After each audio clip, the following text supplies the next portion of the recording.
नमस्कार, जय श्री कृष्ण।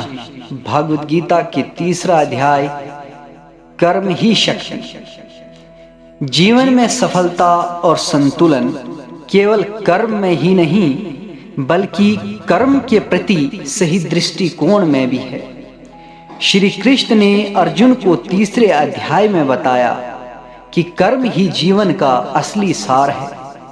अध्याय 3, कर्म योग, कर्म का योग। अर्जुन ने श्री कृष्ण से पूछा, हे कृष्ण, यदि ज्ञान और निष्काम कर्म दोनों ही महत्व हैं, तो फिर कर्म क्यों करें?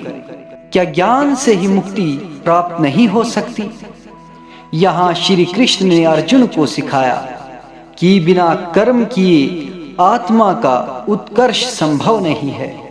कर्म करना ही हमारा धर्म है और यही मार्ग हमें आत्मज्ञान की ओर ले जाता है।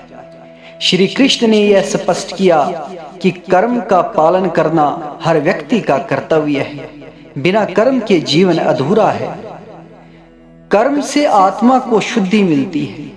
कर्म के माध्यम से हम अपने भीतर के भ्रम को मिटा सकते हैं। कर्म का फल नहीं बल्कि कर्म का मार्ग महत्वपूर्ण है। हमें निष्काम भाव से अपने कर्मों का पालन करना चाहिए, तभी हम सही मार्ग पर चलेंगे। श्री कृष्ण जी ने कहा, जो व्यक्ति अपनी आत्मा को शुद्ध करने के लिए कर्म करता है वह सच्चे कर्मयोगी कहलाता है।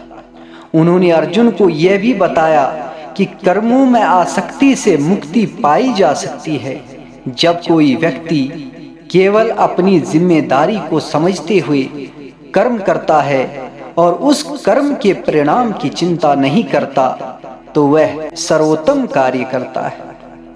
अर्जुन को यह भी समझाया श्री कृष्ण भगवान ने कि कर्म के द्वारा मानसिक स्थिति को नियंत्रित किया जा सकता है। कर्म में आसक्ति के बिना कर्म करना ही परम सत्य है। सच्चा कर्म योग वही है जो किसी प्रकार के व्यक्तिगत लाभ या हानि से ऊपर उठाकर किया जाए। श्री कृष्ण समझाते हैं कर्म का महत्व क्या है।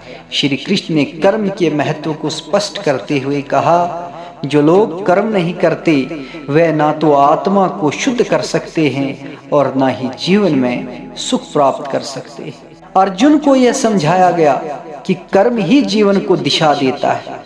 हर कर्म आत्मनिर्भरता और आत्मसमर्पण का प्रतीक है जो हमें संतुलन और शांति की ओर अग्रसर करता है।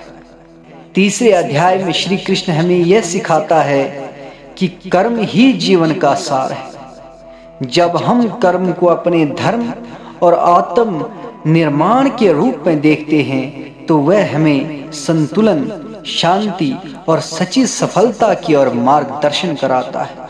कर्म को निष्काम भाव से करने में जीवन में स्थिरता और आत्मज्ञान प्राप्त होता है। श्री कृष्ण के ज्ञान को हम भी अपनाएं और अपने जीवन में आनंद पाएं। जय श्री कृष्ण।